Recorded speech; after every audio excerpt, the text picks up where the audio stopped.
talk like this. You barely got motion, bro. You can't walk like this. Catch him on a Friday, switching on me, he gonna drop dead. Headshot, I promise you he won't. Get up, Chris. Look, I can do this with my eyes closed. He gon' rap at 8 and he gon' make me raise a 9 slow. I'ma give 6 to a sandwich. They wanna slide though. Fuck, I look like losing to this bitch. Kifiana, I don't wanna battle these women. Nigga, you do. I ain't never lying or burst. Nigga, you do. I never popped a perk in my life. Nigga, you do. I don't look like Sway in the morning. Nigga, you do. Last time you was here with dirty dreads looking basic. Going back and forth with women. You was sassy and debating. You should've let those girls do your hair instead of hating. I would've expected college grad to know something about presentation. We got you on the phone. You was talking shit and all that. Then you chose to fall back. Since you was sick, you needed with some sitting all facts. Lito, tell me if that ain't a bitch move, then what do we call that? You said you wanted views, you did. Now they viewing you, don't worry. My father's a reverend, he'll do your funeral. Why you think I'm dressed like this? It's a funeral. Please don't fight back, embracing your death is beautiful. You quoted Revelations. Sorry, bro, you can't. So I know, ladies and gentlemen, welcome to the rundown. I know our guest co-host for this week has seen this because he's on TikTok. What is this from? What the fuck? I know exactly where this is from. What's the context? Somebody catch me up. Welcome to the rundown, ladies and gentlemen. Today is me, Evan from HIMedia, my co-host, my illustrious friend and co-host Brian No. Ortega, and we are joined today by the amazing, illustrious, wonderfully talented Villainous Beats, aka Villainous Styles, aka Villainous. You can find them on TikTok at Villainous Network, spelled VLNS. Yes, right? That is me. How y'all doing? And explain to Brian, because I know that you wanted to go off. Okay. Yes. Okay. I'm interested. So, what you are watching is one, from what I can gather, because I actually saw the whole thing, but I don't know what the whole thing was. It's a rap battle on a podcast. Okay. And brother in the dreads, God bless his meek soul. Apparently he's not what he says he is. He's not as gangster as he puts out, and he spends most of his time beefing with not just female MCs but women in comment sections. Pretty much for just being a dick. Like when you don't have enough lyrical skills to stand on, and you choose to beef with people in comment sections, that tells me everything you need to know about you as a performer. So when his opponent starts rapping, and I actually saw all of this battle. As did I. Oh my god, like, once he picks up, like, I don't want to beef with these women, nigga, you do. Like, from then on out, like, he's just slaughtered. And the fact he has no emotion, feeling like, oh man, this don't affect me. This just gonna run off. This ain't gonna be about shit. Like, dude, you are getting ate the fuck up. I mean, look at the comments. Let's give it a bug. This is the face of a man who is going to go home, leave the building after this, and like get mistied up in his eyes on the drive home on the 405. He gonna cry in the car. He about to eat a whole tub of ice cream. No. The part where his opponent says, they said you were sassy in the bed. I'm like, holy shit. I don't know why Sway caught a stray though. That's the only thing. He said you look. It's cause like random like Sway in the morning. He don't look like any random nigga on the radio with dreads. They're officially gonna call him Sway in the morning, because that's mainly what people forgot. MTV News was a thing. No, for real. I need you to also remember, Villainous, that both me and Brian here are like 26 and 24 respectively. Yeah, young as fuck. I am very much showing my age. I'm about to be 36 in May. Nah, congrats though. That's a good fucking 36 years young. I call it my 3-6 Mafia year. Like the entire month of May, I'm just gonna be playing nothing but 3-6 Mafia songs. Nice. Nah, better, even better. There's also 36 Chambers. You could be bopping Wu-Tang too. You know what? You right though. Moving on. Gentlemen, while I know I'm the techie nerd bro here in regards to like IP and stuff like that, before we start going into like either of you wanting to bring up stuff that happened this week you all want to get into, I want to talk about some shit I heard about yesterday. So I was on a Discord call with some associates. I'm in a Discord group that is the people that are in VC and they're all people who are contemporarily in my field broadly. And a couple of them are developers, some security guys, a couple of them. But then you also have a lot of them who are also like day laborers and stuff. But like the IT security folks, one of them saw some news come out from Microsoft, and everybody in the chat was like, "Well, time to move to Linux." And you want to know why? Why? What was it? Because Microsoft is now saying, hey, I know that we kind of, not updating, doing security patches for Microsoft,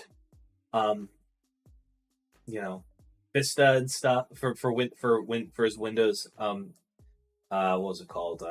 Not Excel. The one before Vista. I'm brain farting. I'm so sorry. XP. Yeah. Windows XP hasn't had an update in damn near 20 years, but for some reason the National Health Service of the UK still uses it. And after that pesky, awful hack about 5 years ago, we've decided that instead of just completely depreciating Windows 10 at the end of the year like we were planning, we'll still you can still have security updates if you pay us $60 a year. Shit. And $60 a year. That's not the worst part. After every year, it doubles. What? What do you mean it doubles? So the third year, you're paying $240. That's crazy. Because now they want for money. Consumers or for business? For consumers. I don't know if it's for business. I don't know. I think the businesses probably negotiate like a lower rate or whatever. But like, I refuse to move to Windows 11. That fucking computer that my girlfriend uses to play Baldur's Gate that I bought for work 2 weeks before they fired me.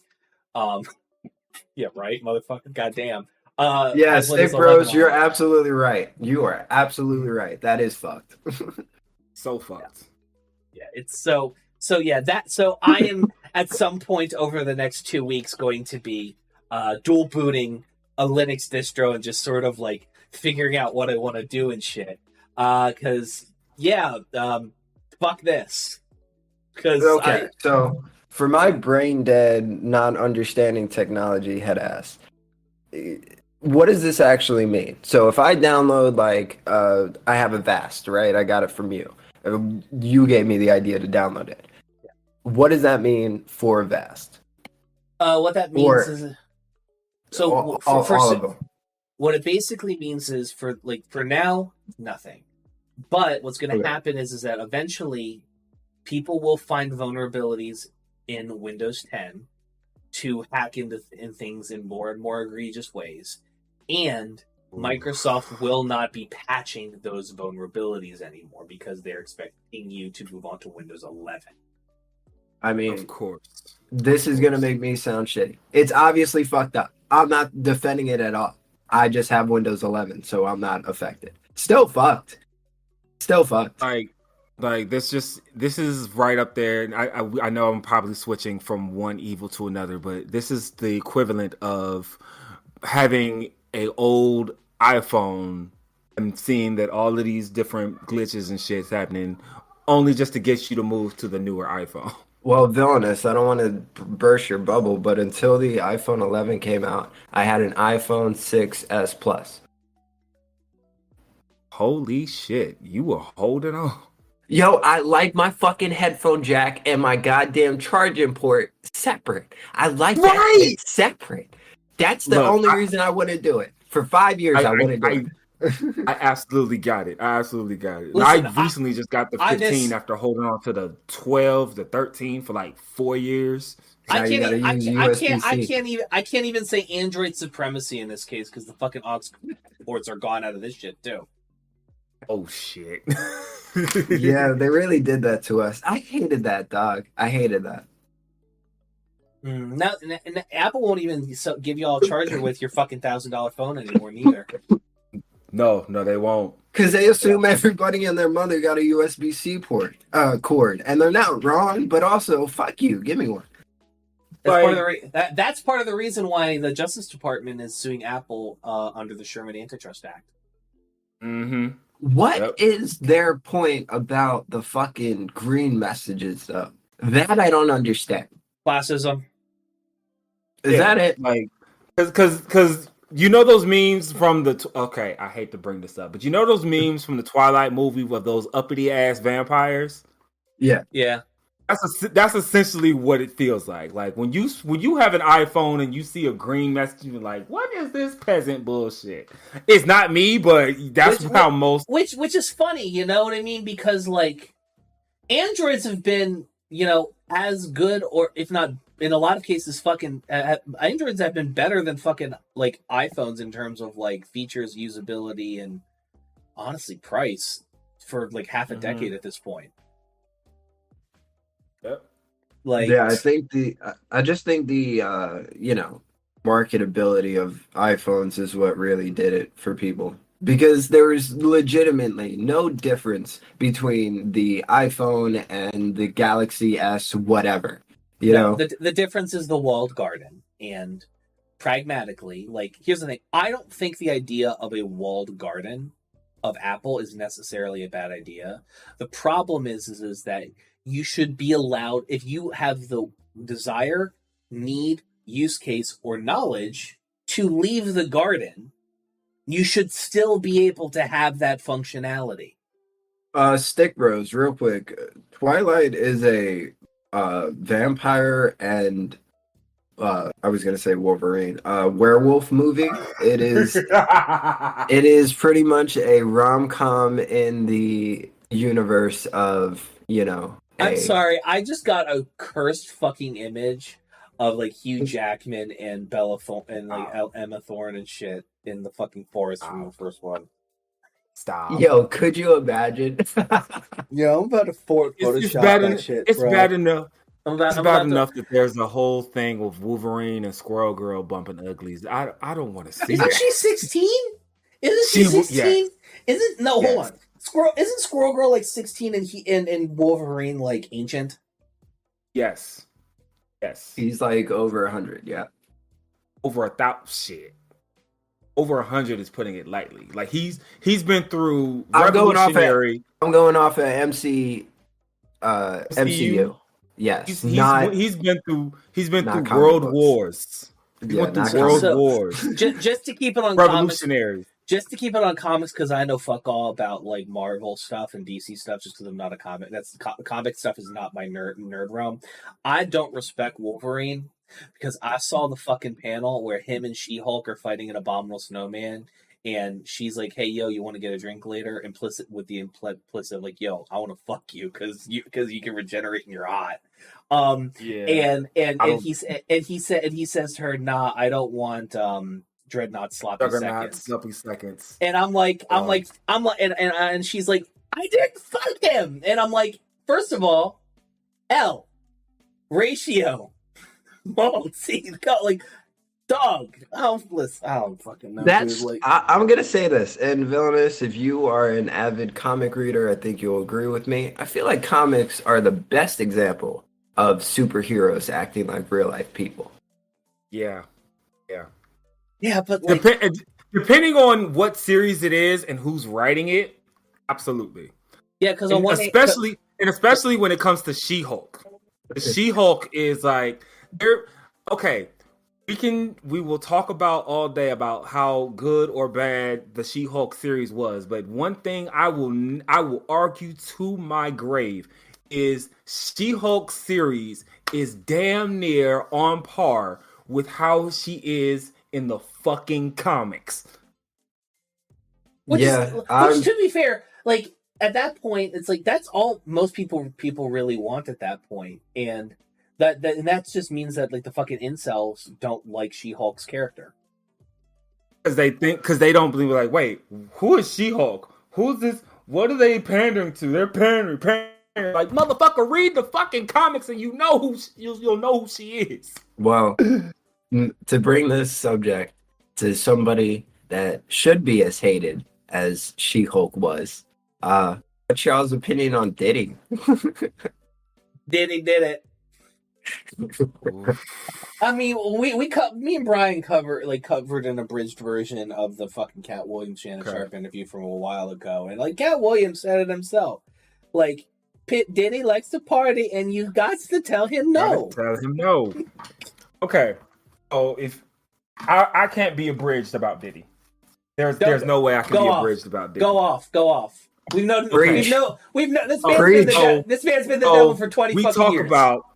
We talk about how evil the music industry is from the standpoint of the executives that run the shit, right? Mm-hmm. At some point, you have to look at Bad Boy Records and think to yourself, maybe, just maybe, Diddy is the devil. Well, I will give you examples. Okay, so yes, we know Biggie died. We know all the details behind Biggie died. Take a look at how. Let's move on from Biggie and let's look at Shine. That whole situation on how that shooting went down. Shine goes to jail. He comes out, and one of the first things he does is he goes back into his original religion, which is Orthodox Judaism. Right? Y'all follow me, right? Yeah. So far. Next person, Loon. He's been pretty much on several of major Bad Boy hits from I Need a Girl Part 1 and 2. He had his own songs. How you want that? Tell me how you want that shit. He falls off and he gives his life to he comes out as Muslim, right? His career is never the same, and then he gets brought up some charges. Next person, Craig Mack. He was supposed to have dropped his album in 2002. That's what he was saying. Never pops off. Never happens. Years later, he pops up, and he's part of a religious cult. And you have to ask yourself, why are some of these people switching straight to religion after leaving Bad Boy? Because Diddy's the devil. Well, I'm going to be so honest. I kind of knew that Bad Boy Records wasn't, number one, something to fuck with. Number two, I didn't fuck with them because they went against, what was Dre's record label at the time? They called it like the bomb threat or something. Something like that. Aftermath. Yeah. I don't know why I didn't remember. But ever since then, I was always like, yeah, fuck that whole sect of rappers. Because I was never into it. Don't get me wrong. I'm not going to sit here and lie. That song, Bad Boys for Life, that shit goes fucking hard. I don't give a fuck. Aside from that, though, I never fuck with Diddy. I always knew it was kind of like sketchy. Off, you know? Yeah, and see, I love, and here's the bad part. Like, I actually, although I do love Aftermath, I was born, raised in Cleveland, and then part-time in Alabama. I didn't give a damn about no East Coast, West Coast bullshit. I liked Pac, I liked Biggie, all of that. I loved Bad Boy Records. I loved when they did remixes of shit. Like, when Bad Boys used to be like the kings of the remixes, I was all over that. Like, motherfucker, they had Ben Stiller in that video. Trust me, I know. Exactly. I get it. But at the same time, you just had to look at the way I looked at Diddy, the way I looked at Suge. Without a doubt. Well, did you hear about that? The way Diddy just smarter Suge. Diddy was just smarter. Yeah, yes. But he's a smarter, quick. But you can't escape the internet. You can't escape the internet. They are two sides of the same coin. They are one is strictly from the streets, and you know, like when you coming from the streets, you're not gonna last long. You're not gonna be prevalent. If you're gonna be doing street shit's gonna come back to you fast. Podcasts from prison. Real quick, what I thought was crazy was supposedly Bad Boy Records, P. Diddy, I don't know exactly who, but when Kid Cudi was dating, I think it was Rihanna at the time. Cassie, there we go. The motherfucker had his car blow up. Yes. Yes. Like that's not some random shit that happens in the game. That happens during mafia times. and all right, here's something else. You know how there's a story of how Suge Knight hung Vanilla Ice off of a balcony? Yes, by his legs. Did he did the same thing to Wale? No, literally. That's why Wale that Wale story was the one I heard about that sent me down a rabbit hole learning about all the fuck shit Diddy did. Like, because here's the thing,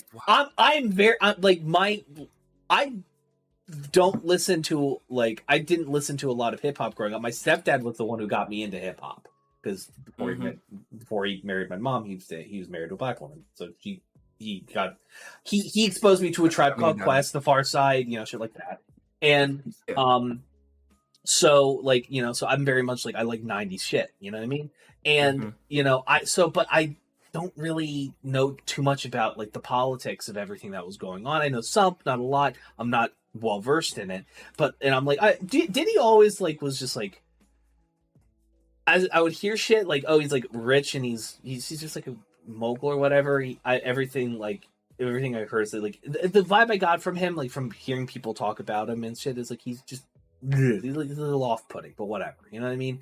But then I heard I heard then Cassie filed for that lawsuit against him, and TikTok was blowing up about it, and I'm and basically somebody put two and two together, yo, that was Wale that he did that shit to because he looked at Cassie at all. Yeah. Oh Lord. So here's the way I see it. So if you have enough money where you can put your image in the most positive light you possibly can, and you are able to maintain that shit, it's going to take a lot longer before somebody realizes that you are a horrible person. And that's what I feel like Diddy was able to do. Diddy was able to get away with a lot of shit that nobody really talks about or nobody really focuses on because he still had that strong image that money can buy. I mean, look, he's had so many different moments where you see his face and you okay, this is a Diddy moment. It's about to be a movie. When he ran New York, literally ran New York. He had a whole.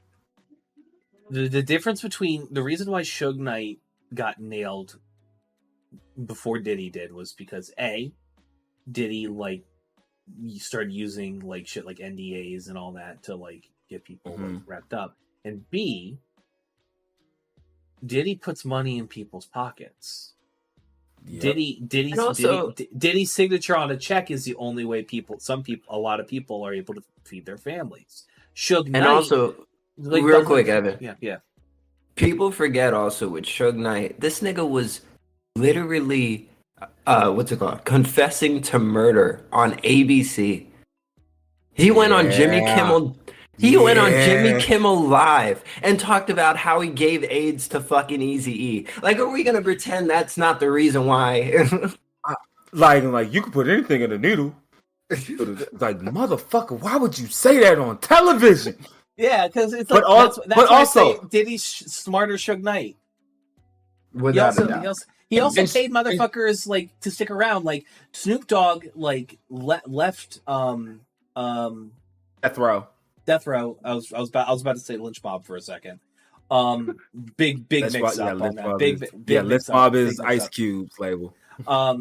Death Row and moved down to Baton Rouge and shit, and it was put up there he thought he wasn't going to get out of. Snoop thought him and his family weren't going to escape LA with their lives, and they thought that he was going to get treated like shit and just now he's going to be in the deep south, but instead he got put up in swanky housing and shit, and it was good. And it's there's a reason why Death Row died, shit. Yeah. As you're saying, go for it.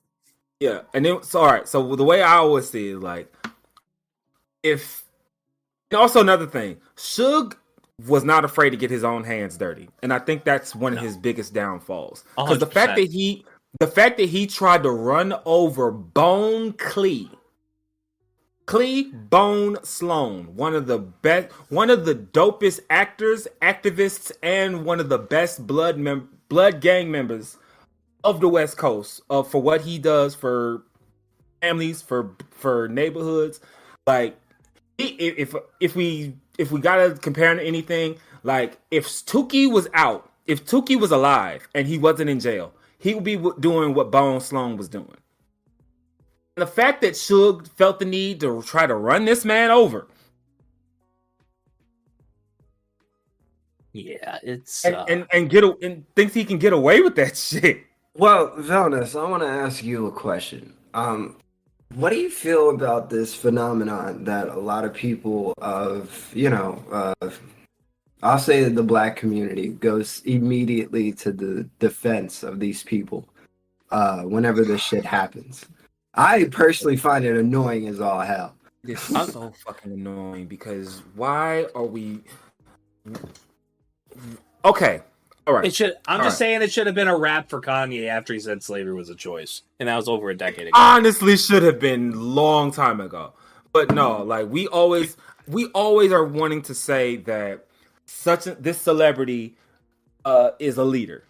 This person is a leader. They're always trying to take care of our black leaders. Number one, what the fuck has Kanye ever done for me? What the fuck? What the hell did he ever? What did Huey Freeman say? What did Huey Freeman say? A few things. He said quite a few things. Oh, he said quite a few things, but the one impertinent for this one is every man on that goes to jail is on trial isn't Nelson Mandela. Yes, yeah, saying that about our fucking Kelly.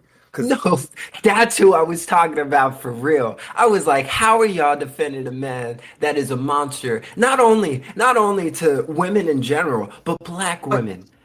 But not even just black women, black children. Black women now, black children back then. Like, what the fuck are y'all talking about? I don't think he stopped. I think he just never got did. down low on it. No, he got thrown in jail. Wait, I see what you did there, Evan. I see what you did there. Nah, he don't like them little boys though, sadly. Hopefully he gets it though. My girlfriend's calling me. You all keep talking. I'll be right back. Okay, so here's what I'll say. We want to talk about how every person, every black celebrity with money, with influence, is a leader. No, they're not. Unless they are actually out here, unless they are actually putting the work in to prove themselves as a leader, they're not a leader. But I even disagree with that shit because Akon is a perfect example of a person who is actually doing shit for black people. Maybe not African Americans, but Africans themselves. Then his shit got all shut the fuck down. Nobody pays attention to him anymore in the music industry, even though he's still releasing music up to like November of last year. That's a name you don't hear about anymore. And I'm like, if the position that everybody wants a black performer at is to help black people, then why does an example like that happen? You know? Yeah, because and I'll bring up somebody who I feel is a leader. It's highly disputed for several different reasons, and they're actually pretty valid. But for the longest time, Killer Mike. Like my man dedicates a lot of time, a lot of energy, and a lot of effort and money to developing not only where he's from, but helping black people in general. Yeah, that's a leader to me. That is a leader to me. He's not whatever money and influence that he may have, he's not doing it to make himself look glamorous. And when this motherfucker won an Oscar, niggas were like, who is Killer Mike? I was like, yo. Oh, I was pissed off. I was pissed off for days. I was pissed off for months. They were like, Utopia was snubbed. No. Just like, y'all talk about who is Killer Mike. Did y'all not listen to Outkast? No, dead ass. Run the jewels. Like we gonna pretend, or we really gonna pretend. Run the jewels with. We need to go pretend that rap music didn't exist. Or if we talk about an album that deserved all the awards, all the accolades, RAP music should have been that album. Hands down. Not to say Michael wasn't great. Not to say Michael wasn't a great album. Michael was a great album, but RAP was the greatest album that Killer Mike ever came out with. And I felt was snubbed in several different ways. Without a doubt, man. Without a doubt. I think that whole phenomenon annoys the hell out of me because I'm like, y'all are so quick to, crucify every single white person that gets accused of something. But the second it's a black person, y'all turn around and be calling up this, that, the other thing, naming the Christ name in vain. I'm like, please stop. Oh, no. The thing that always annoys me, like, okay, so they got Diddy, but what about Dan Schneider? Dan Schneider is never going to work anything ever in his life. Yo, is that not enough? Amanda Bynes is literally the reason for that, and she is on TikTok and Instagram and all these other places actively being the deterrent for Dan Schneider ever working again. So, I mean, if that's not a punishment enough, what is? Because Amanda Bynes isn't coming out talking about how she was abused or whatever with Dan Schneider. I watched the whole Quiet on Set thing. Not one thing was an actual accusation against him aside from being shitty in the workplace. So I'm like, what evidence do we have right now? What accusation do we have right now, let alone evidence? Right. I don't know. But it's just like, I know exactly what you're saying. If we're getting a monster, if we are so concerned about getting bad people off the street, are we focusing on the good that they've done? The good. Look, what did Mark Anthony say about Julius Caesar? Oh, that's too far for me. Something about if it's Brutus, I could tell you, but yeah, Brutus. That's what. That he's like, yo, Caesar was an honorable man. He may not have done everything honorable 24/24, but at the end of the day, he was here for y'all. Now we're here, and we're not exactly here for y'all. I'm back, gentlemen. What did I miss? We pretty much were talking about how the ones that we feel like are our black leaders are the celebrities, the rappers, the entrepreneurs. The ones that we feel are black leaders, but once they get into some shit, we want to defend them tooth and nail. But they won't do shit for y'all. Exactly. Yeah. I see the child is in the cone of shame. Yes, he has been licking himself raw. He has like 10 different spots right now that are all licked raw, so that fucking cone is staying on his head. God damn. He's still trying. Oh, Lord. Oh, I know. The only thing I was going to say on the subject that I think is slightly applicable, but even then the dude didn't really do anything. I think the Jonathan Majors thing is fucked up compared to the Ezra Miller thing. But again, not that... Here's my thoughts on Jonathan Majors. Like, he was barking up the wrong fucking tree. Yeah, that's pretty much the only thing I got. Like, but at least, and even when the video showed, I'm guessing you saw the video, right? Yeah. Mm. Once the video dropped, it was just like, okay, so it's clear that he was not the aggressor. It is very clear he was not aggressor. We can all see he was not aggressor. For like 5 blocks, him running down the street, we clearly see he is not the aggressor. And this is go ahead. And he still gets convicted. That's because he's a black man over the age of 5. And the things that he did for was against a white woman. Now, both of y'all can list your issues with what I'm about to say, but this is what I don't understand.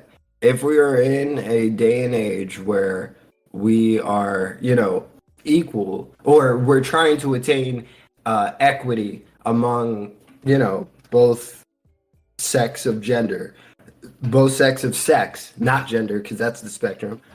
I just don't understand how the argument is made then. For 5 blocks, homie was avoiding the confrontation. Homie wasn't actively participating, but up to a certain point, there's no understanding of like, hey, you're human, you have a limit. Not that I'm saying to like beat the fuck out of somebody if you keep being, harassed, but there's really no understanding. That's just what I look at. Look, I was raised on if somebody hits you, you do whatever it takes to get them to stop hitting you. Don't kill them, but get them to. My dad says strictly, don't go into an ambulance by yourself. And that's good advice. My mom says, look, if somebody hits you, you hit them the fuck back.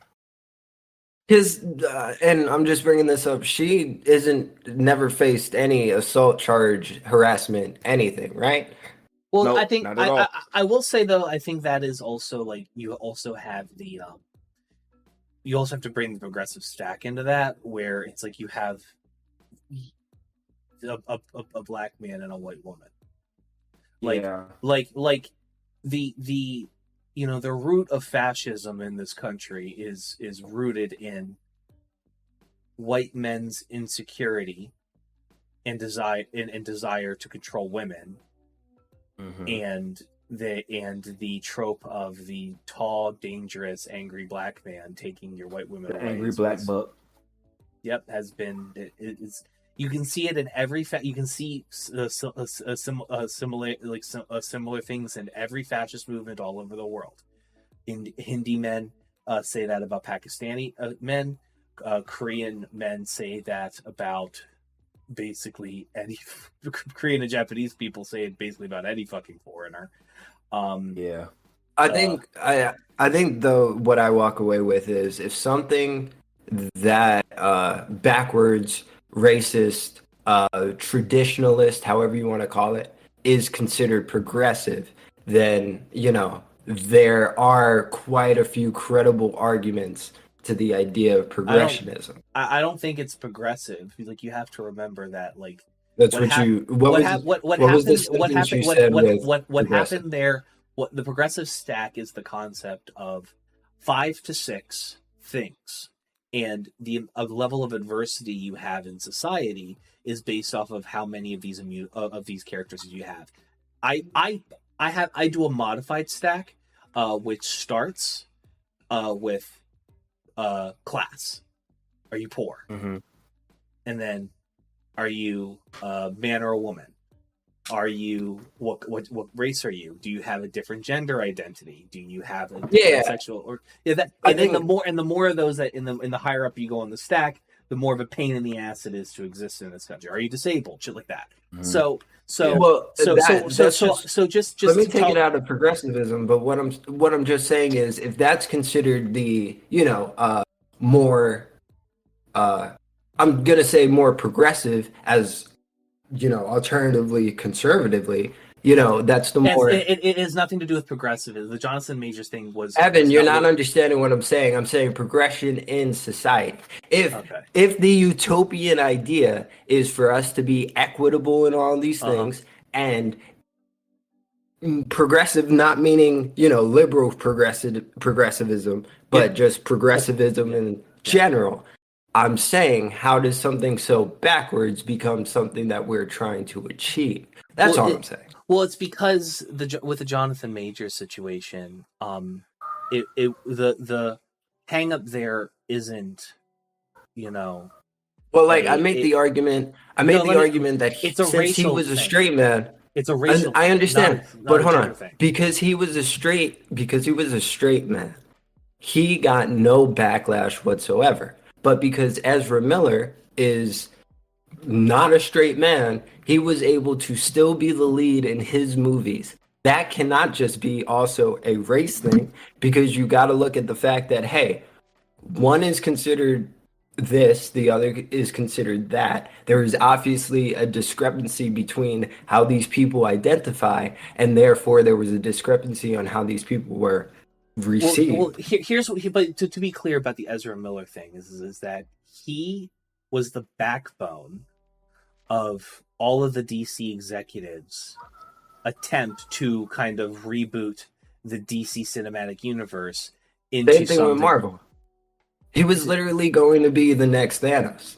Like the new Avengers movie that's coming out, he was supposed to be the pure antagonist. Yeah, but here's the difference. The Marvel stuff is already established. DC has been trying to get this fucking ship off the ground for a decade, and Ezra Miller's Flash was supposed to be the latest fucking attempt.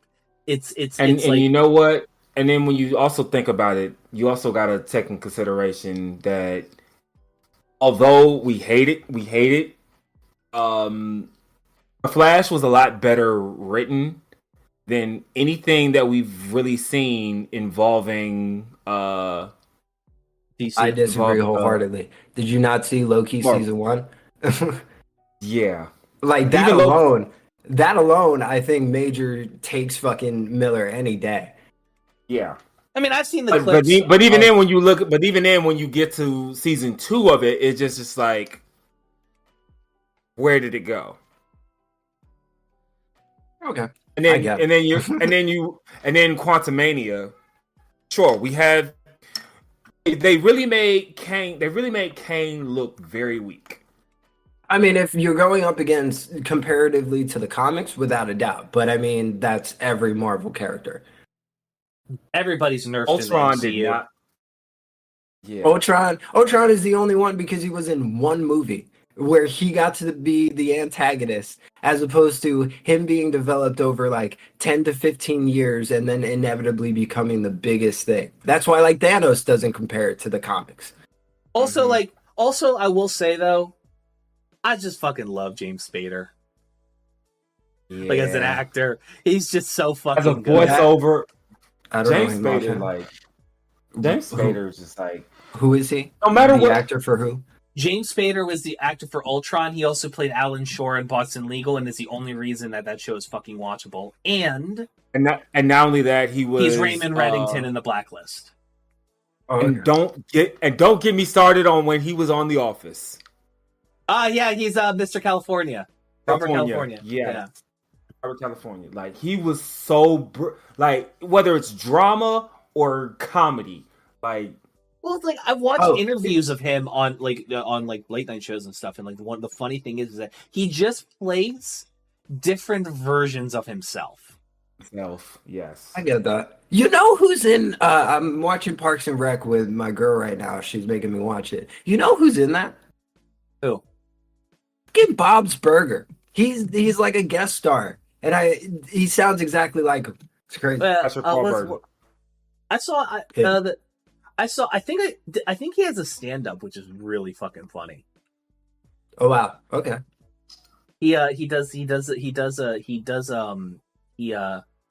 I should see if I can find it and send it to you. It was on Netflix for a while. It was hilarious, and because it's a type of comedy I've never seen before, where he's like telling stories and shit he did, but he has like references, and he has like a music stand next to him, and he's like. So I found out that you can just text anybody through Facebook Messenger, who have Facebook pages, and he just goes into a story about how he texted at the time Speaker of the House John Boehner. It was like, "Hi, John, how you doing?" And he just started singing and shit, and then he said some shit like, "Would you like to go camping with me?" Not in the same car. We can just use horses. That way, if you're uncomfortable at the prospect of going camping with a perfect stranger, you can just ride away. P.S. Please send nude pics. Dear God, I need to find you that fucking. I need to find you that. I'll see if I can find you a Villainous the special for that, because it's hilarious. It's like came out in like 2013 or some shit. It was great. But yeah. What else happened this week? I'm just like I'm just filtering out all of the horrific shit of. I'm just trying to filter out all the horrific shit from Israel. No, bro. I just want to say, Evan, are you watching Protect Our Parks? Because guess who's back on YouTube? What?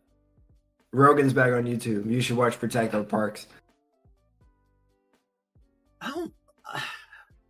I know. I don't know. I know what you're gonna say. Rogan left YouTube. He went to fucking Texas. He had no. He had like all the people that were available to come on him were lunatics. Lie to everybody right now. Look into your fucking webcam and you tell your fans if you were getting $250 million to go off of YouTube and go to fucking Spotify, you want to do it? I would absolutely fucking do it. But what I am saying is that that's not the point I'm saying. The point I'm saying is that when he changed locations and like the issue wasn't YouTube and Spotify. The issue was he moved to fucking Texas and got a ranch in fucking Texas. And if you know anything about fucking Texas, it's a pain in the ass to get anywhere from anywhere else. And so the only people that were willing to do that were fucking lunatics that wanted to get on shit. And he couldn't just casually have Robert Downey Jr. or Kyle Kalinske on anymore. He's having like fucking lunatics and shit on all the fucking time. Like, so. But you know, it's like, you know, when he was in LA, like he'd have like fucking Alex Jones on and shit. But you watched him. That's what I was gonna say. You literally fucking watched him when he had Alex Jones on, unironically, when he wasn't getting on his fucking case about Sandy Hook. Like, that's crazy. That's crazy. But he also, but it's like everything. Like, my thing is that I'm a YouTube guy. I'm not gonna go spend $10 on Spotify Premium to go watch a podcast that I sometimes watched if the guest was somebody I was mildly interested in. Well, this is why I'm saying to watch your YouTube. I may be that one guy, but like if it's not anything related to UFC, Fear Factor, or even the worst episodes of The Man Show, I'm not really checking for Joe Rogan. Oh, unless he's talking shit about Carlos Mencia, but that's another time. There's clips for that, but can I tell you? Brian might get mad at me in this, but it's gonna make you feel a little villainous. I didn't know what Fear Factor was until like I googled it after I heard about it a couple times on Joe Rogan. God. You know how many times I spent getting high all night with my roommates just watching fucking Fear Factor? That shit is. Here's my thing. Why, like, Fear Factor couldn't exist today, not because, like... That's the hell it could. No. They tried. It couldn't exist on cable television today because the internet already fucking exists. There's just... there are certain TV shows there are certain television shows that only worked because the internet and YouTube and social media did not exist the way it does today. Fear Factor is America's funniest home videos. That's another one. Going though. Mystery Science Theater 3000. Fuck. Nobody probably watches it. You know what they should have never took off? The Crypt Keeper, whatever show that was. Listen. I call our Congress people that word as much as the next person, but that we weren't talking about them right now. Well, hey, you have to stop doing one of your video series. McConnell is actually out of fucking office, or at least is coming out of office. So at the end of the year, I'm probably going to have to go reboot the countdown until Mitch McConnell is out of office series and just like make them all in advance, so like it just auto releases on my YouTube channel. So I don't know if you know this because I think this was before you and I started following each other, villains. I actually did that for like a solid fucking year of a countdown, of posting a video every fucking day, and it was to every day, and it was to the opening of Stuck in the Middle. Look, somebody had to do it. And hey, listen, I got the date. I got it in my notes app, like the date I stopped doing it or whatever. And so I can like just do a calculator to calculate how many days, and I can just add it to the thing, and I can just keep going like I never stopped. Word. Because nobody likes the fucking senator who's just 50 ancient turtles in a trench coat. Damn. You're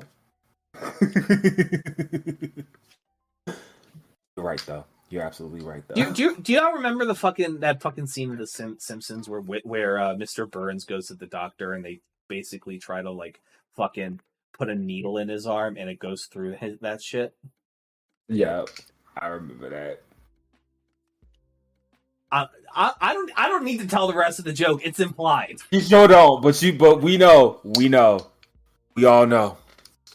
Those of us that are still watching The Simpsons, those of us that still study The Simpsons, especially since they're doing the whole thing of, well, The Simpsons episodes are starting to foretell real life. Yeah, we peeped it. I have a theory. I think if you're whoever your parental figures are, watch something, you tend to avoid that thing. Because my grandfather was obsessed with Simpsons and Seinfeld, and I never watched an episode of one. I mean, I watched a few episodes of Simpsons. That's a lie, but like I was never into it. See, I'm the exact opposite. Like, if anything that I've watched with my mom or my dad, those are like my absolute favorites. And I hate to say it like that, but Ren and Stimpy will always have a place in my heart, despite John Kay being the absolute biggest piece of shit before even Dan Snyder was even a bigger piece of shit. It was an animated show though, so it's good. my favorite cartoon growing up was Courage the Cowardly Dog. Yeah. I wish they never got rid of Ed, Ed and Eddie. I know the motherfucker got killed, but still. Ed and Eddie fell off when they went back to school. Yeah. And to be completely honest, like, the way it ended was a perfect way to send it off. I never saw the ending. You have got to see the ending. No, I'm going to tell you. You want to know why I never saw the ending of Ed, Ed, and Eddie? You want to know why I never saw the ending? Okay, because for some fucking reason, at age 6, my mom says, I don't like you watching Cartoon Network. Let me use the DirecTV parental pin feature to prevent that shit. Then what the fuck? And then she kept Nickelodeon. She kept fucking Nickelodeon.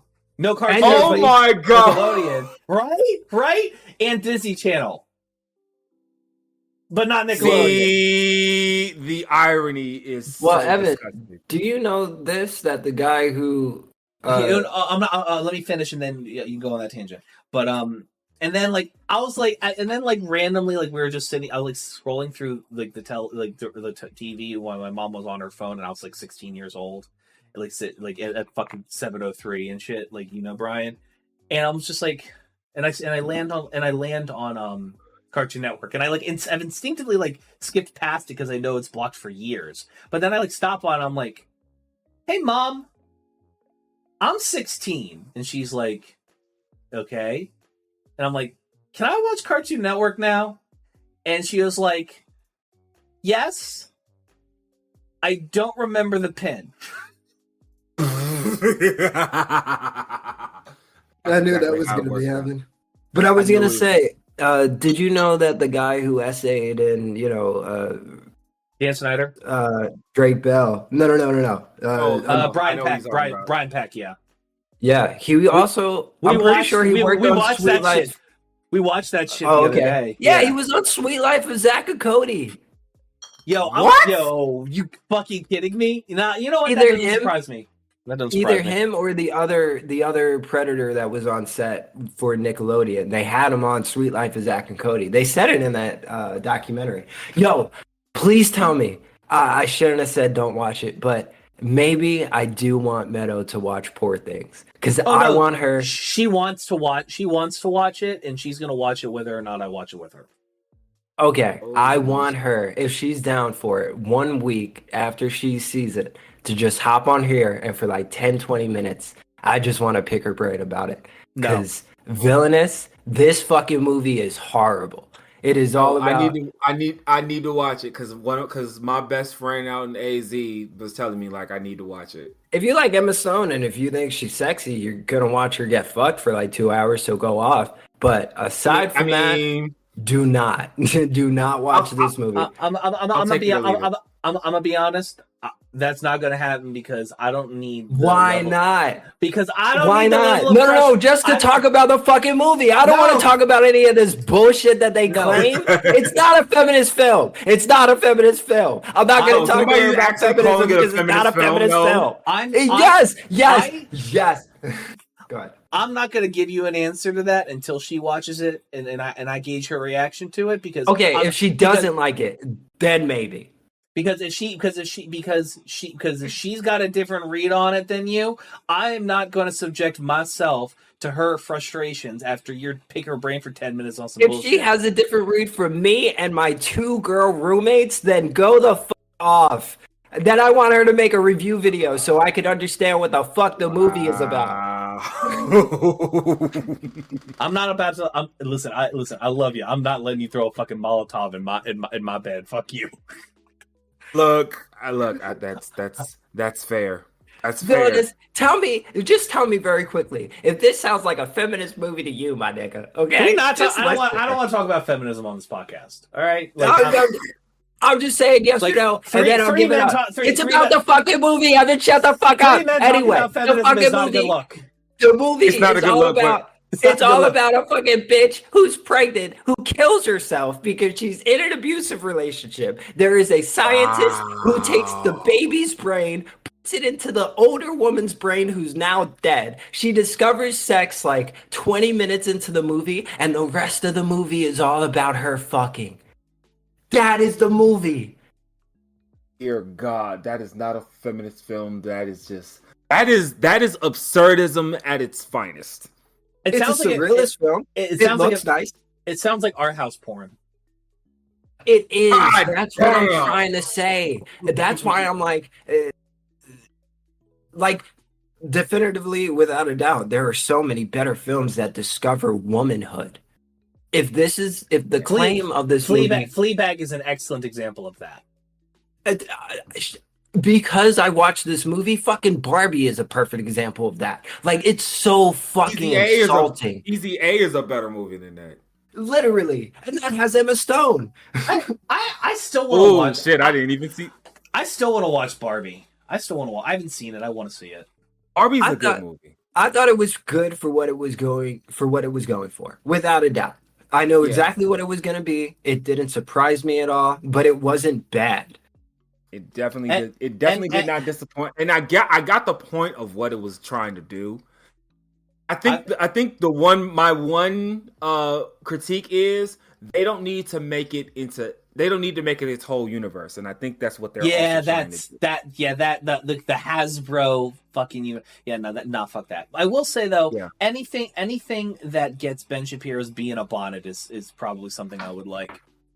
The only thing that I say regarding Barbie is I just wish that it was slightly better written in the sense of people like Ben Shapiro can't turn it into a political discourse conversation. So that's exactly what I feel. So you wish it was like even less subtle. I wish it was so, I wish it discussed these issues so well, and there were no like genuinely glaring issues that all of these movies tend to do. That I'm like, okay, if these certain parts weren't in it, there wouldn't be any discussion of, oh, it's anti this or anti that. I just think that it takes away from the actual, what good they did in that movie. That's all. My whole thing is like you got John Cena in this. Yeah, but I got opinions on John Cena just because it's John Cena today. If it was like right out of WWE John Cena, I would totally agree with your message because I know what you're going for. Mm-hmm. Also, doesn't John Cena just like casually show porn to people in interviews? Does he? What? Is that a thing? Yeah, I've seen that was a thing. What? Just to we're gonna pivot real quick into the gaming sphere because we're all gamers here, and I know you try your damnedest to game as much as you can, Villadis, even though you're a full-time dad and a full-time worker at the same time. Yeah. But did y'all hear Did y'all hear about the Dragon's Dogma shit? Oh, it's unplayable. On PC, absolutely. And I'm very mad because I refuse to buy that shit on Xbox. The microtransaction is bullshit because all of that is accessible through the game. So, yeah, I guess I haven't heard nothing about that. What have you been? What as far as gaming is concerned, just to keep it at a level where you can participate in the conversation, Villadis.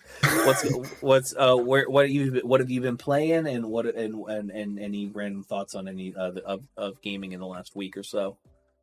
Okay, so lately, like while I still have it, while I still can afford it, until I get like another $129, like and if my PlayStation 4 doesn't exactly blow up. I've been just getting random games off of PlayStation Plus. Mm-hmm. You know, if you got the service, you get it for a year, it's free, it's cool, fine.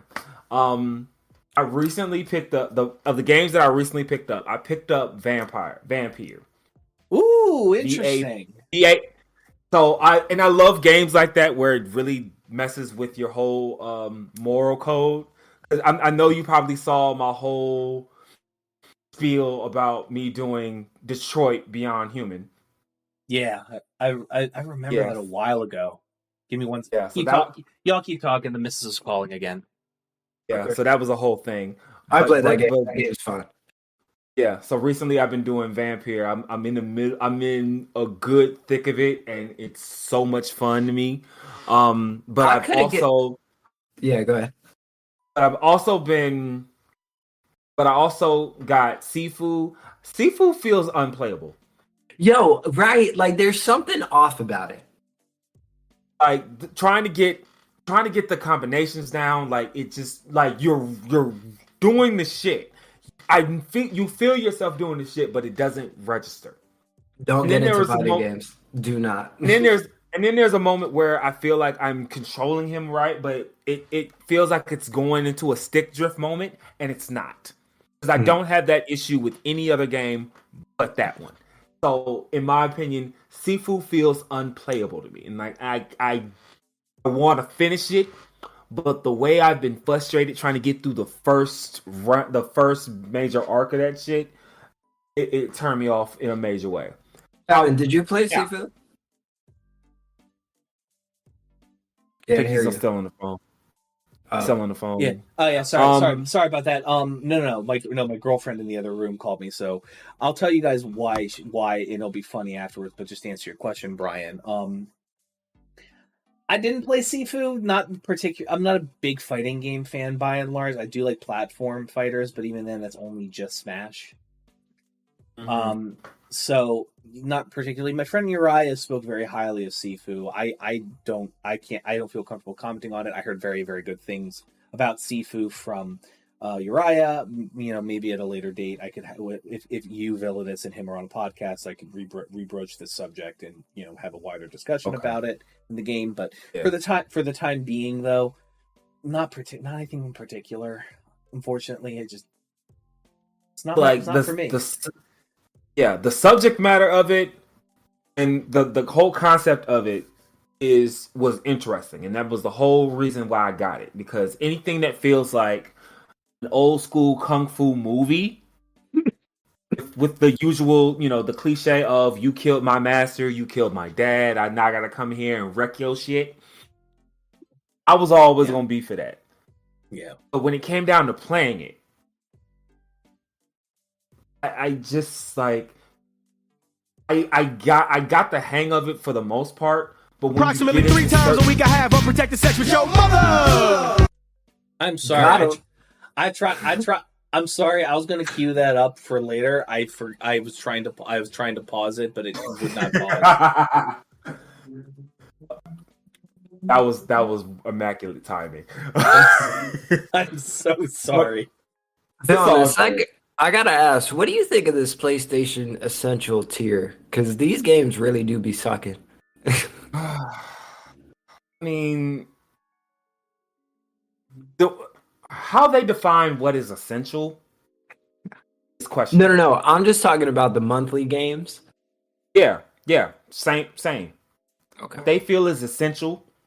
What they feel like is something that they can bring back for classic is just like, I've never heard of 73% of these games that have been dropping out. And the one thing I keep asking, I ask for like three games, 3 titles. And we're still not going to get them. We're still never going to get them. Midnight Club, NBA Street, and fucking Def Jam. Never. It'll never come. The licensing around the music alone prevents Def Jam from ever coming back. Yeah. Well, you said Midnight Club, right? Midnight Club. Yeah, same with Midnight Club. They will never bring that game. Midnight Club 3 particularly, I would say. The one that was on PS2, right? They all were on PS2. I thought there were a few that came out for PS3 and Xbox 360, but I may be wrong. That was like their reboot of Midnight Club. So after the dub edition, like because the first one, the second one, and the third one, they were all on PS2. The fourth one, that was like the next gen, and they were trying to reboot everything and try to make it like a whole cinematic shit, and it was trash. Cringe. I'm sending Villainous. I'm sending you something over. I'm gonna send you something over. What the fuck was it? YouTube. Don't comment on it. It's just for us. Okay. Yeah, but then when you get into, I'm going back into NBA Street. NBA Street, I will have to say, and I say this, and I even have it on my system now. I actually got the latest one. When everybody was talking about 2K, I didn't get into 2K until I found out that I had a friend that worked for 2K, and she got me into getting 2K. But NBA Street, NBA Jam, those were my games. Mm. And we will never see NBA Street, any of the street games from EA Games Big, the EA Games Big era. We're never going to see those again. I hate to say it. You're a fan of, early 2000s gaming, I'm guessing? Yeah. Did you hear that Jet Set Radio is getting a remake? Yes, I did. How hyped are you? So fucking hype. So fucking hype. Yo, you know what? Go ahead. Sorry. Because that is such a cult. That is a cult classic game. Yes, it is. That's why I think so many people wanted to play Hi-Fi Rush, because they were like, "This is, close enough." Yeah. Hold on, I gotta go be a dad right quick. I'll be right back. You're good. Well, okay. All right, you can go. No, go ahead. Hey guys, guess what I just brought for PS5? What did you get, Brian? Villainous, you might not know this game, but it's really fun. It's called Potion Craft Simulator. Me and my girlfriend play it, and it's you just mix shit together. There's like a whole big map to find out how to make different fucking potions and shit like that, and then you sell them. So it's fun. I've been playing. I've been playing 4 to 8 hours of Stardew on stream every day for the last week. Because of the update, right? Yeah, it's great. It's great. At some point, I need to get back into Warframe. I have. They just had TennoCon 2024. Yeah. I will say, I have a gaming girlfriend. Okay. That got me into Warframe, and Is this past or current? Current. That's a good girlfriend. Yeah. Yeah. So she actually lives up in Canada, and she introduced me to Warframe. And like the moment she heard that I got a PlayStation that is actually about shit, she's like, "Yeah, you and I need to get on this together." So whenever I get online, I get on with her because I trust her judgment, and we just be tearing shit down. Bruh, you know what this means, right? You can get a green card to go to a place that has universal health care. God damn it.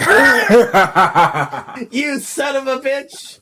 I gotta go petition the Latvian government to fucking recognize the fact that my great grandma was a refugee from the Iron Curtain or some shit. No, you can just hey, I got a gaming girlfriend who I can play Warframe with, and guess what? Now I can get my teeth fixed, and I don't gotta pay, and I don't gotta take out a mortgage for it. God damn. I don't want to get my teeth fixed. So I want to get my teeth fixed so damn bad. Yeah, you and me both. I know. I actually went to the dentist last year, and they said I gotta get a whole bunch of my teeth replaced. I'm looking at 35.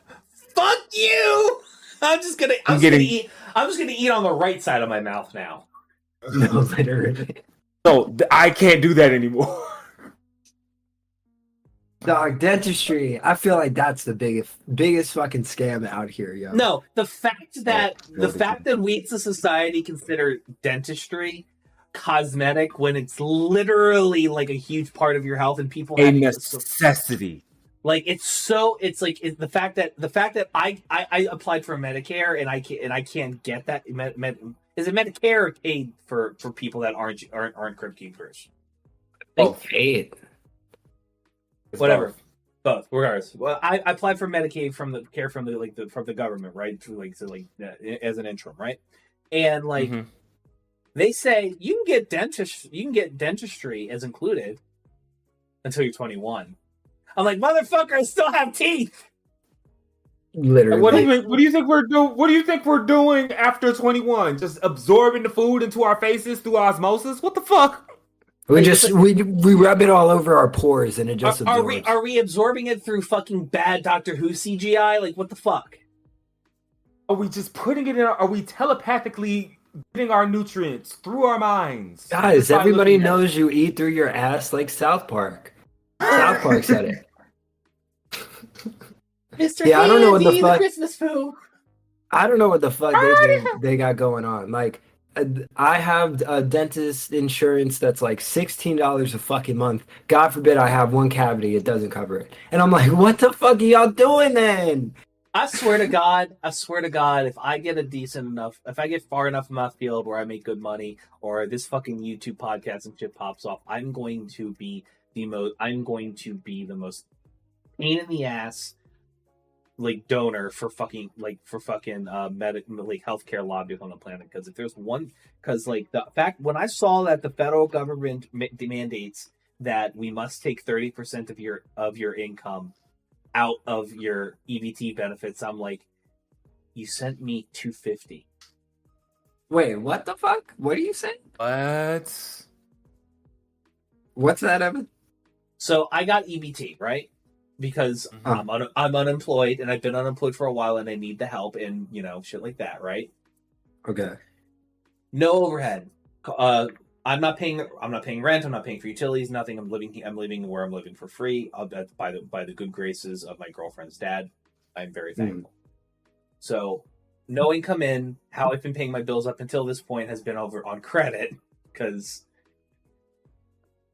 fuck me, I guess. Fuck my credit score, I guess. I'm going to be alive on this planet for at least another 50 years. What's 7 to let that shit roll over? Right. Functionally, right? Let me tell y'all, and here's a great platform to bitch about this, because this shit, I've been paying taxes since I was 18. Okay. I've been paying a good chunk of taxes since I was 18, and I grew up in a household that did not denigrate these social welfare, these social security safety nets, right? I firmly believe that I'm paying into this because I might need it in the future, and then I needed it, and then the ghost of Ronald fucking Reagan and all his ilk made having to deal with all this bullshit is like. Let me give you all the rundown. I finally applied for this shit in November of last year. The 15th of November last year. Okay. They said they were going to send me my determination in the mail. Guess what didn't show up in the mail? Yep. Then, in December, on the 15th of December, 30 days later, I did it again. Now, I don't necessarily blame them for it not getting to me, because I had to move from my nice one-bedroom apartment with crown molding with a 20s style flooring here, almost by myself. I had help, obviously, and I rallied the troops, but it was a very stressful time. They lost my shit again. Wow. January comes around. Right there, Evan, just so you know, I would have been at the office, but go ahead. I wouldn't. I go through the DHSS portal again, and I do it. And this time, I apply, and then I call. And I say, hey, I've gotten forgotten about, at least once at this point. And they're like, "Oh, okay, we'll please hold." They put me over, they say we'll give you a call back. You can stay on hold or give a call back. I opt for the call back. My sweet summer child, I had no idea. Never get back to it. Oh, sweet summer child, though. So then February comes around. First week, I try again in February. This time, and bear in mind that before they sent my letter in December, I got a call back in around Christmas time from somebody verifying some shit, right? So we're in February. We're at the point where I'm like, hey, listen. I call them and I call them and I say, hey, listen, I made an application back in February, back in January. It's February now. What happened? And they said, oh, we didn't have you in the system, so we need you to go. You need to go online and reapply. And then I do that. And then I do, and then she says, I can't stay on the phone with you while you do this. And I'm like, all right, bear in mind, it takes on average 30 minutes to an hour to get to a real person. Mm-hmm. Oh, I know. And yep. And then from here, I do it. They send it out. I get a call at 8:00 in the morning, and because I'm running on Meta's sleep schedule, which is late as fuck, I'm asleep at 8:00. I missed the call. I wake up 30 minutes later. See that I missed. You call him back, and I call and it's another hour wait. Trust me, I know. No. This is where I got mad. I wasn't mad up to this point. This is where I got mad because I call. Evan, I respect your patience. I listen. I am very acutely aware that the system is as shitty as it is because douchebag rich assholes don't think that motherfuckers can live on $2,000 and make that stretch for an entire year. Mitch McConnell. So at this point, I call. I'm like, and it's this nice lady on the phone named Kat. Kat says, "Hi, DHS, New York Division. How can I help you?" I'm like, "Hi, I got a call from this number for my presumably do some checks about my case." And she's like, "Okay, please hold." And I hold. I remember the last time they offered me to do it. I'm like, no. I'm gonna stay on. I'm staying on hold. I'm staying right here until I get some motherfucking answers. I'm on hold for 10 minutes. Okay. Click, and it hangs up on me automatically. No, that's there. I call back and I say, "Hey, it's happening again. I'm I was just put on hold. I she's like, "Oh, okay, yeah, no, please hold. And put me on hold. I'm on hold for about 5 minutes, and then they can send me to an ELA representative or an ELS representative. So someone who is doesn't speak a lick English, because we have a large Spanish population in Delaware, right? And I'm like, and she's like, but she has enough where she I say everything, and then she's like, okay, please hold, and then she puts me on hold. I would have 10 minutes go by, and then 10 minutes go by, and it hangs up on me. But Evan, just so you know, at this point, the next person who picks up the fucking phone is getting the most colorful conversation they have ever had in their fucking life. I'm talking about in spectrums that have not been seen by human eyes. I'm not done. I call back and I'm like, "Hi, it hung up on me again. I was just wondering if you could, I just need to talk." And it says, she's like, "Okay, I got you. Please hold." Obviously, it's a fucking hex thing. She puts me on hold. 10 minutes go by. I get clapped again. I call back and I say, "Hey, Miss Cat, it's me. Hung up on me again."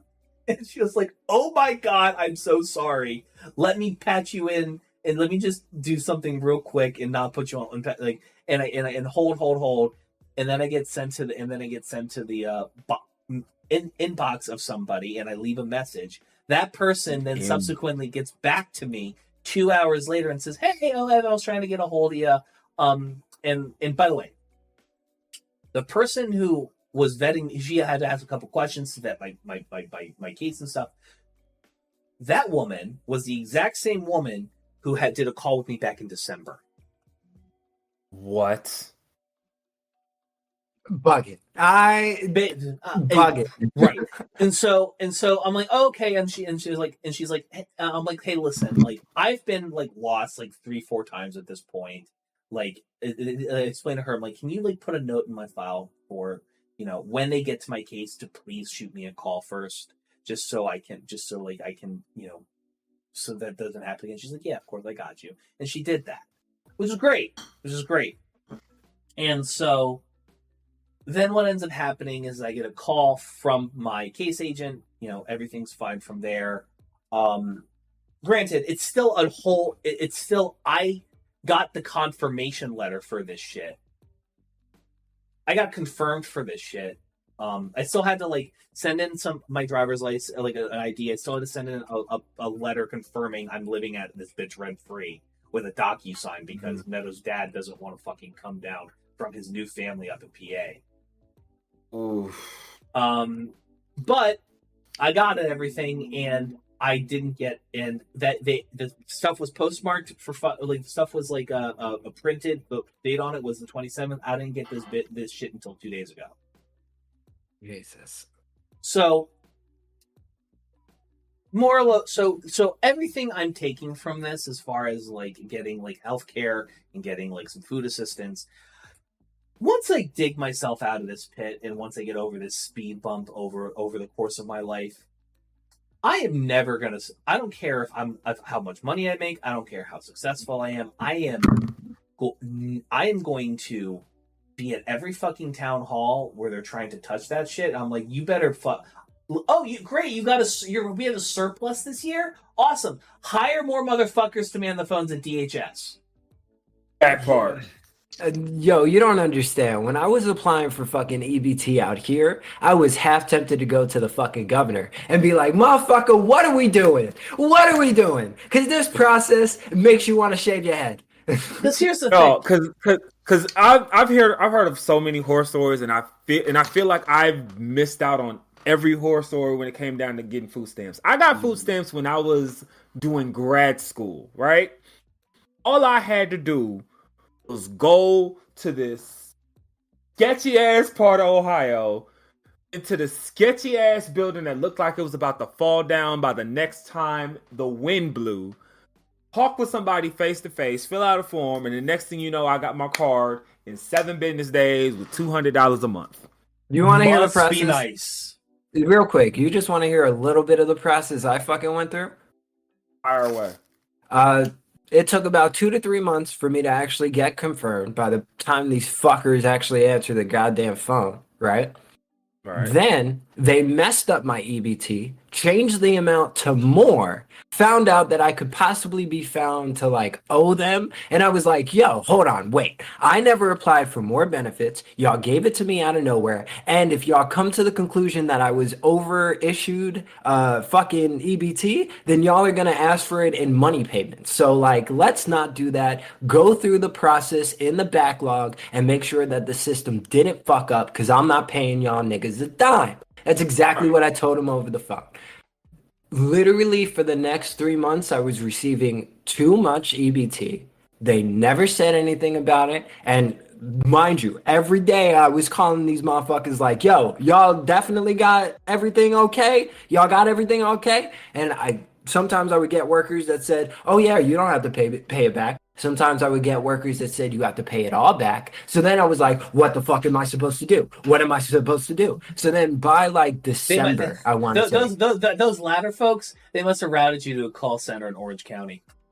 They might as well have. And then like right around December, they finally let me know that they're going to change my benefits to what it was like 2 months prior. And I'm like, okay, so I don't owe y'all anything, right? And the supervisor comes on the line and tells me that I owe them. Then finally 2 weeks later, I'm talking to like 5 different fucking employees, and finally they all tell me that I'm not going to owe anything. And I'm like, okay, Thank fucking Christ. And April, I have a fucking interview with them. So I wanna die.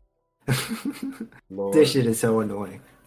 They're like, listen, if the state wants money back from me because of that, because they fucked up, I guess I'm going to jail. like That's what I said. I was like, man, I hope you understand. I can't pay that shit. It was like $120 over. You gonna have to kill me before you gonna get any money out of me for some shit that I have no responsibility, no clearance, no way of doing. And Evan, what I thought you were going to be complaining about with one of those phone calls is what I was complaining about. Fucking attitude. I am so tired of spending 3 to 4 hours on fucking call with an automated system. And then when I finally reach a fucking human, they give me the most attitude I've ever had. And I'm like, listen, if you want to poke the fucking bear, I'll poke you right back. But let's not do this. Let's also keep, Brian, I love you, brother, but let's also keep it a buck. You are not able to turn out the other cheek at all, at fucking all. Not when I'm sitting on the phone for 4 fucking hours and you're the person who has all the fucking answers. And when I ask you a simple goddamn question, you tell me I got the information wrong. Yes. Yeah. Look, I can be as understanding as I possibly can be. I've worked in call centers several times in my life. When you start dicking people around for hours, you gotta understand. They're gonna be mad. They're gonna be mad when you get on the phone. But pissed off. But I've learned in my time. Church, go for it. Church folk got limits too. That's one of my biggest mottos ever. Church folk got limits too. Listen, if you're the type of person that can morally comfortably be okay with the idea of sitting at a booth for 3 hours, buying the cheapest thing on that menu with 4 of your friends, and then leaving a faux $100 bill on the table as a tip that says, you know what as real value? Jesus as a tip. I'm not surprised that they can be some right fucking assholes on a call, like to a minimum wage employee on a call center. And I just want to add this caveat. I also say every time I get on the phone with somebody and I am already pissed, hello, you have nothing to do with my anger nor my agitation.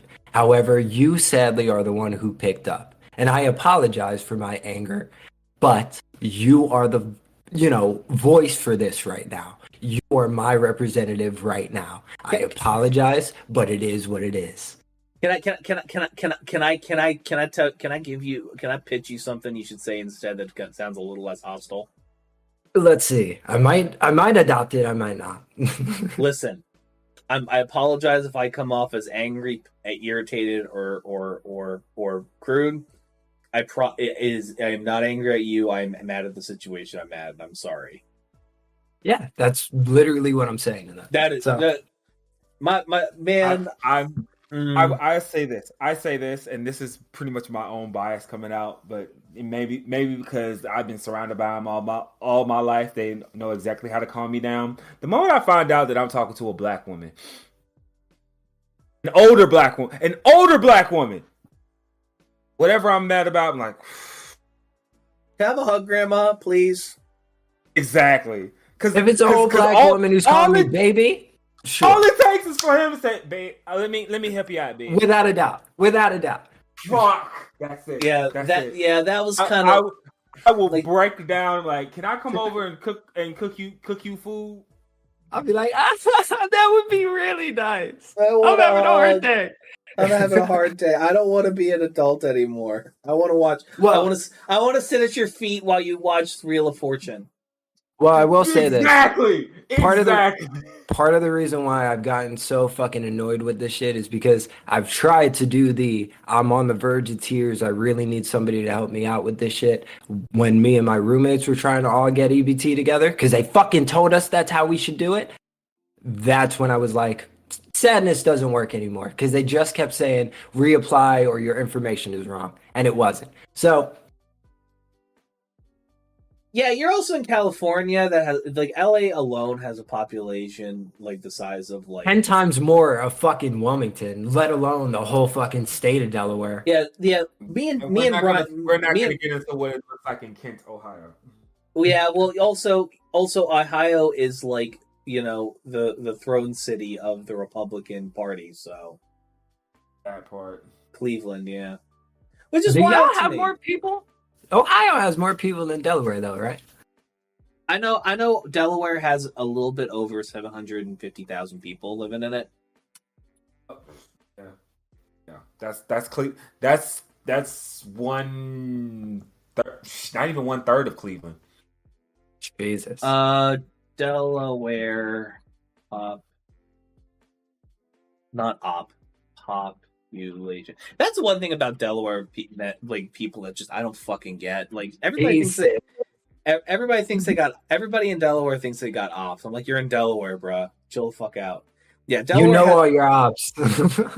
yeah, like you got know all your your ops' population moms and dads too. Like you grew up together. Shut the fuck up. Nah. Delaware has a population of 1 million people. Ohio has 11,780,000 people. Yeah, Delaware. Jesus. Hey, well, you know what Delaware has that most other states don't have that makes us pretty fucking awesome? No sales tax. No sales tax. Fuck. That's why you buy a car in Delaware. That's why I had a friends with benefit. I had a friends with benefits who waited to buy a MacBook for school until she came down to visit me because she wanted to go to Christiana Mall and save $600. Yeah, that shit. Fucking tax is crazy. It's crazy. And that's the thing about like sales tax, right? It's a poor tax. It's a poor tax. Like it's poor. They're like you want to like fund social programs and shit like that and make it so like EBT is actually like raise the cap on social security so people making more than 160,000 a year pay into that shit and add a 1/4 cent tax onto every single transaction for like every single capital gains transaction. So meaning like if you sell 10 shares, you have to also pay I think 2.5 cents in tax, scaled up or down or whatever. God.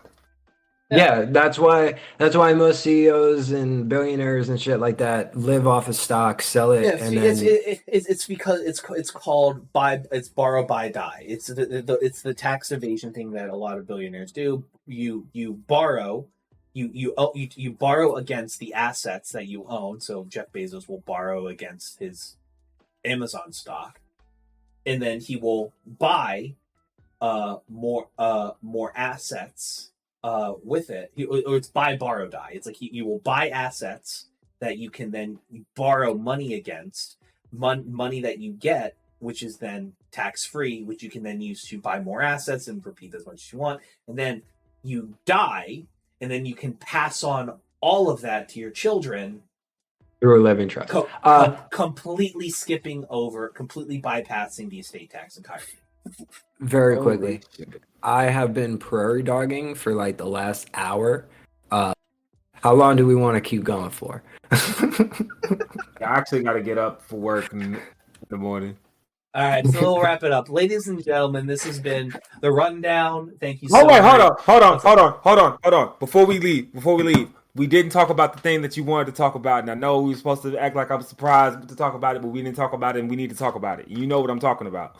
The thing I sent you, right? Yes. No, not even that. Q of Spades. Ah, yes, I almost forgot. Please hold on for about 15 more minutes, Brian. I'm sorry. So, okay. So just to lay the rundown for lay down the framework for everybody. About every 2 months, like clockwork, Villainous here will have about 8 to 10 videos. Not even wow. Or give or take 5 to 10. More like give. Of him just absolutely being angry at horny white women in his comment section. And now granted, that's not necessarily a bad problem to have. The problem is that they are specifically Queen of Spades tattoo types, and I just feel like I'm curious. What was it? Feel free to explain what all of this is. So for those at home who don't understand, or Brian if he doesn't, but like, what was it this time? What was the engagement that happened in the wild with you that triggered this for you this time? This slew of videos. This go around. So for those of you who don't know, women who have Queen of Spades tattoos. That is the Queen of Spades, like the suit of the card. These are Caucasian women that will actively seek out black men that they feel have the most endowment on them just to fuck them. Exactly. They will instantly go for them just to fuck them. And they will do this with whole husbands. They will do this with children. They will do this not even caring if the black man that they're fetishizing over has a spouse or a family themselves. Now, I have recently, what set it off was, it wasn't even a white woman that did it this time. That's the wild thing. She was some kind of Latina. And she got into my comments saying that she wants a Queen of Spades tattoo. On a post where I was talking about why Queen of Spades tattoos are the worst ever. Now, one of the worst experiences I've ever had in my life was living in Athens, Ohio, going to school at Ohio University, go Bobcats. A townie came up to me in a bar, and of course she was not. When you see people with Queen of Hearts tattoos, Spades tattoos, animations, you think they're these hot vixens, these hot white women. Hell no. It's fucking Nancy Reagan. And not like young Nancy Reagan. No, fuck. She looked like she got hit in the face with a bag of flaming hot quarters. That's how she looked. As you talking like, I would love to get some of your big black cock in my mouth right now. I got so fucking mad. I don't think I've ever shouted at anybody like that in a bar in my life. But the next thing I know, the bouncer is escorting me out of the bar. So the fact that somebody decided to come into my comment section, and this is an actual real person. It's an actual, it wasn't a spam account. It was an actual real person. They got post history. Shit. Yes. And she's actively saying that she wanted a Queen of Spades tattoo. I'm at work. I realized I left my lunch. I was having not the best day. You were like, ma'am, enough with the horny hours, please. I didn't. And you're like, oh, guess what? You're now going to be the subject of the next week and a half of my content. Get ready. Exactly. And so the next day, and today, like, I was talking to my Uber driver, which, if you I saw that video. No, if you have your own personal Uber driver that you can call up and be like, hey, I need to go to this place, and he's ready, you better befriend that motherfucker, because if you will become a usual customer for an Uber driver, you have gotten a friend for life. So I was explaining this to him, right? Because he's from Lebanon. He lived here when he was a kid, but he has no idea what a Queen of Spades is. I'm talking to him about it, and the first thing out of his mouth is, "Where can I find women like this?" I was like, you said I remember it. You said you're not dark enough for that shit, and he's like, yeah, see me in the summer. And you know what? I don't doubt it. Like, but. So, you gonna let her hit or not? Fuck no! See, Brian. Number one, I'm demisexual. Billis, you need to understand. Brian is a whore. Oh, genuinely, but not for open bitches like that.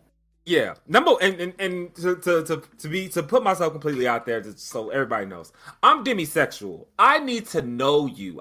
I need to have an emotional connection, a strong one too. Like it could be friendship. It could be if I am comfortable enough to tell you my trauma and know that I'm safe, you could have my dick.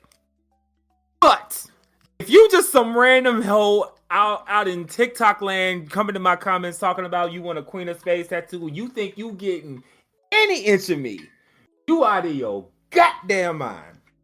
Well, they see, black man, rapper, maybe you're easy. That's why they try. That's why they try. And it ain't happening. It ain't happening. Yeah, it ain't happening. If I didn't have, I'm just gonna say, if I didn't have the experiences that I had, without a doubt, I think pussy would be my downfall if I was ever famous. Yeah, it's probably a good. I mean, it's not good that you ran through most of Newark High School, but oh my god, it's. I'm glad because that's not even my high school. Oh yeah, it was AI. My bad. AI high school. Holy shit, that's legendary. I'm not even gonna sit here and lie. Oh no! Brian's like, he's toxic, but he's not toxically masculine. At least he's able to like tuck that shit well enough, like to make women feel like, oh, he sees me. Well, since a very young age, I've been able to make friendships with women, so it just translated easily when I grew up. I'm just glad that your mommy issues translated into positive relationships with women instead of negative relationships with women. Without a doubt. If my grandmother wasn't there, that probably wouldn't have been the case. Because could you imagine my mom and my grandfather? What kind of fucking absolute barbarian I would be? So just so you can understand the context, Villainous, Brian comes from a Jewish household, Brooklyn Jewish people who yell. Oh, that's his upbringing. But ladies, that's all I needed to know. Yeah, you're no black person. I know. I love Auntie Linda. I love her to death. But Lord, I don't think they liked me after this past Christmas because I was defending you. And shit. Yeah, but regardless, ladies and gentlemen, this has been the rundown. I am your host, Evan from HIMediaTV on YouTube here, where you're watching this video, or listening to it or wherever you get pods. I thank you with my co-host Brian No.2 Ortega. You can find him at are you using the 302 Perk one or No.2 Brian official? No.2. No.2 _Brian at Instagram. There. And we are joined by the illustrious, amazing, and insightful Villainous Beats, aka Villainous Styles, aka Villainess. That is VLNS.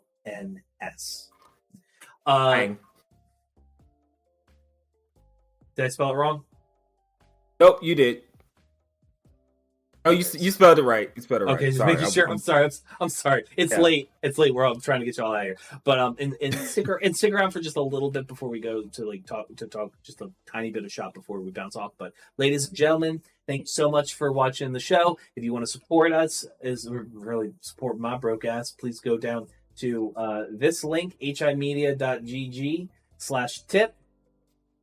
It helps a lot. And if you want to listen to the show while it's being recorded, you can go to HIMedia.gg/Discord to get a Discord invite link and sit in the audience during the show.